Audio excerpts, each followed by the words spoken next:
Kasama po natin ang ating mga news scooper sa pagbantay sa masungit na panahon dulot ng Super Bagyong Juan. Yan ang tinutukan nila, La Roque. Kuha ito ni News Scooper Leak 1 sa mga alon sa Pagudpod, Ilocos Norte bandang alas 11 kaninang umaga. Nasa signal number 3 niya ng buong lalawigan, kaya nakaantabay na ang mga residente. Mag-aalas 7 pa lang ng umaga, nakuna na ni News Scooper Roland Greg Morales ang pabugso-bugsong hangin at ulan sa lawak.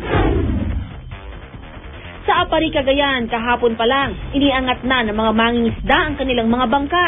Ipinadala yan ni News Scooper Faye Corbilla. Bumaha naman sa ilang bahagi ng Antipolo, Rizal kahapon. Ayon kay News Scooper James Ledesma, hindi naman nagtagal ang malakas na ulan.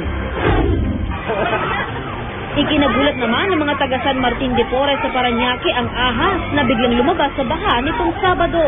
Ayon kay News Scooper Arnel Mausog, nahuli naman ng sawa at sabi ng mga tanod ay ito-turn over ito sa DENR.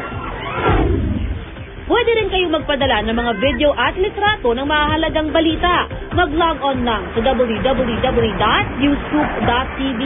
Para naman magpadala ng text at MMS, i-text ang scoop, space, message, space ang inyong pangalan at address at ipadala sa 4627. Tandaan mga kapuso, basta may balita sa lugar nyo, i-scoop nyo.